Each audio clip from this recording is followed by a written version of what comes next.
पहले हमारे पास MCQs है। मैंने आपको MCQs का काम दिया था कि आपने खुद करने हैं। तो पहले तो आसान है कि एक पॉजिटिव इलेक्ट्रिक चार्ज दूसरे को क्या करता है, दूसरे पॉजिटिव चार्ज को दफ़ा करता है, ना कशिश कर सकता है।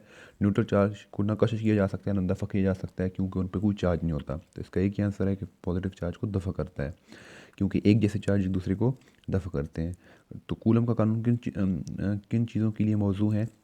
कूलम का जो कानून है वो पहली बात कि हरकत करते हुए चार्जेस के लिए वो काम नहीं करता, साकिन और बड़े चार्जेस के लिए भी काम नहीं करता, सिर्फ और सिर्फ साकिन और पॉइंट चार्जेस के लिए वो काम करेगा। तो ये इसका आंसर जीम है।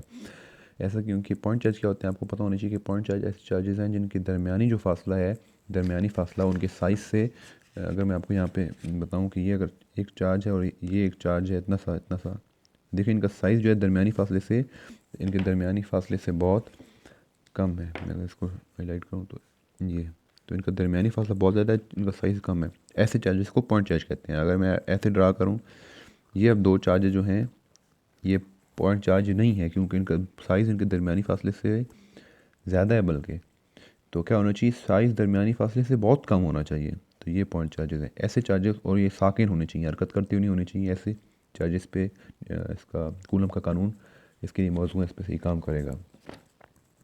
अगला हमारा क्वेश्चन है कि एक पॉजिटिव और नेगेटिव चार्ज को इब्तदाई तौर पर 4 सेंटीमीटर के फासले पर रखा गया है। जब ये फासला 1 सेंटीमीटर हो तो उनके दरमियानी फोर्स पर क्या असर पड़ेगा? तो हमारे पास वो कह रहा है कि उसने क्या किया है कि उसने चार्ज को पहले 4 सेंटीमीटर के फासले पे दो चार्ज पड़े हुए थे, उनका फासला कम करके उसने कितना कर दिया है, उसने 1 सेंटीमीटर कर दिया है। तो अब पूछ रहा है बताएं कि उनकी फोर्स पर क्या असर पड़ेगा। हमारे पास हम इसको वो जो कूलम का कानून है कि F equal to K/Q1 Q2 divide by R square यहाँ से निकाल सकते हैं। इसे अब पहली फोर्स को F1 नाम देते हैं। जो पहले चार्जेस के दरमियान फासला कितना था, 4 सेंटीमीटर था, ये कह रहा है।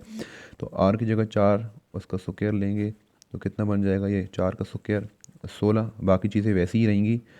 तो K/Q1 Q2 ये हमारे पास F1 आती है। F2 हमारे पास क्या आएगी, उसी तरह K/Q1 Q2 divided by R की बजाय 1 का स्क्वायर होगा, क्योंकि दोबारा फासला 1 सेंटीमीटर है। तो हमारे पास ये आ जाएगा F2 equal to K/Q1 Q2।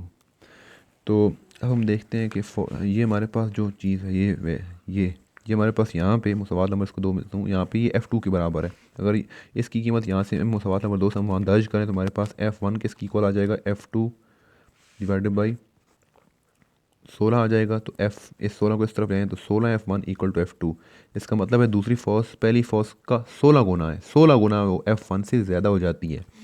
तो ये हमारे पास का आंसर निकल आया। तो यहाँ पे हम देखेंगे कि जहाँ पे लिखा होगा कि 16 गुना ज़्यादा हो जाती है तो वही आंसर है, पहले से 16 गुना ज़्यादा होगी। तो ये आपको समझ में आना चाहिए 16 गुना कैसे आई है। ठीक है, इसके बाद हमारे पास अगला क्वेश्चन है कि एक 10 कूलम के चार्ज को एक जगह से दूसरी जगह जाने के लिए 5 जोड़ वर्क करना पड़ता है। इनके दरमियान पोटेंशियल डिफरेंस कितना होगा, ये आपने मालूम करना है। ये सवाल आपने खुद करना है।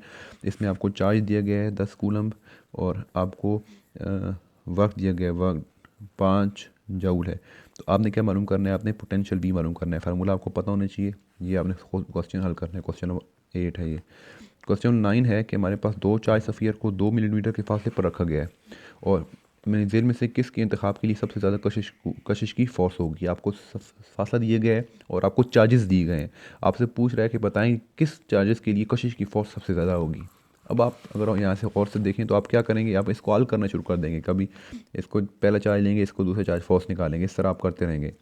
लेकिन ये सवाल बहुत आसान है। इसमें आपको कह रहा है किसके इंतखाब के लिए सबसे ज़्यादा कशिश की फोर्स होगी। आपसे पूछ रहा है कशिश की फोर्स कब ज़्यादा से ज़्यादा होगी। अगर आप पहला ऑप्शन देखें उसमें दोनों चार्ज प्लस वाले हैं, तो यहाँ पे सिर्फ फोर्स जो होगी वो दफ़ा वाली होगी, कशिश वाली होगी नहीं। इसको आपने छोड़ देना है। ये दोनों नेगेटिव हैं, यहाँ पे भी दफ़ा की फोर्स होगी, कोई कशिश की फोर्स नहीं होगी, इसको छोड़ दें। अगले क्वेश्चन जीम में देखें तो वो भी दोनों के लिए हमारे पास +2, ये दोनों प्लस हैं। तो यहाँ पे भी कशिश की कुव्वत होगी नहीं होगी, सिर्फ दफ़ा की फोर्स होगी, क्योंकि एक जैसे चार्जेस हैं। यहाँ पे आप देखें दाल में तो एक नेगेटिव है, पॉजिटिव है, तो सिर्फ यहीं पे कशिश की कुव्वत होगी। तो आपने इसको सॉल्व ही नहीं करना है, इसका डायरेक्ट ये आंसर है। तो बाज़ औक़ात वो इस किस्म के आंसर क्वेश्चन देता है सिर्फ स्टूडेंट को परेशान करने के लिए, लेकिन इसको हल करने की ज़रूरत ही नहीं है। इसका डायरेक्ट आप आंसर आप यहाँ से देख सकते हैं कि यहाँ पे जब दोनों चार्जेस पे नेगेटिव और प्लस है तो यही कशिश करेंगे। बाकी कोई भी किसी भी चार्जेस के दरमियान जो फोर्स होगी वो कशिश वाली होगी नहीं तीनों ऑप्शन में। तो इसका ऑप्शन ये दाल है। तो ये हमारे सारे MCQs थे जी।